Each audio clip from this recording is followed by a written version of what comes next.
ফুলের মতো পিঠা বানালাম। আসসালামু আলাইকুম। আপনারা সবাই কেমন আছেন? আশা করি আপনারা সবাই ভালো আছেন।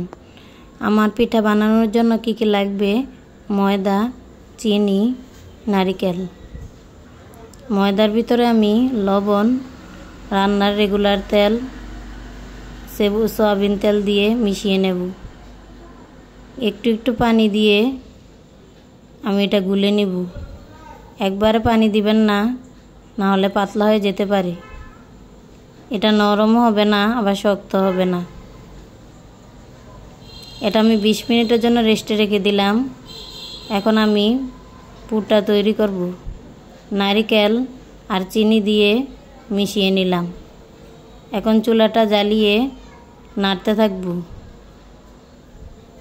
যেমন পুড়ে না যায়। চিনিটা আমার গলে যাবে আর নারকেলটা একটু লাল বর্ণ হয়ে আসলে আমি উঠিয়ে নেব। বেশি ভাজতে যাবেন না, তাহলে এটা শক্ত হয়ে যাবে। একটা রুটি বেলে নিলাম। রুটির চারপাশ আমি কেটে নেব।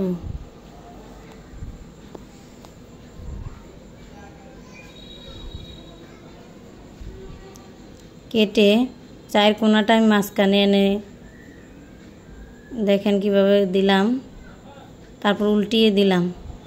তারপরে নারকেলের যে পুরটা বানাইছি এটা দিয়ে দিলাম। সাইডগুলো বন্ধ করে দিলাম।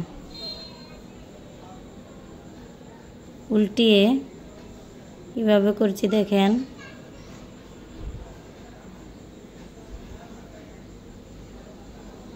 আমি আরেকটা পিঠা বানিয়ে নিলাম।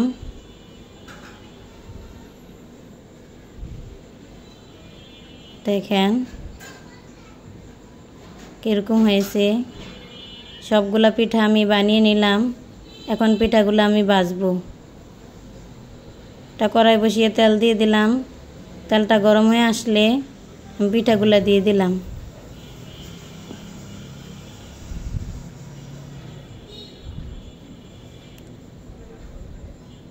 মিডিয়াম আঁচে আমি পিঠাগুলা ভেজে নেব। আর একটা পিঠা দিয়ে দিলাম। এই পিঠাও ভেজে নিলাম। সবগুলা পিঠা আমার ভাজা হয়ে গেছে। এই পিঠাটা মচমচে ও রসালো হবে। আপনাদেরকে একটা ভেঙে দেখাই কীরকম হয়েছে। যদি আমার ভিডিওটি ভালো লাগে তাহলে আমার চ্যানেলটা সাবস্ক্রাইব করবেন, লাইক করবেন, কমেন্ট করবেন, শেয়ার করবেন। আল্লাহ হাফেজ।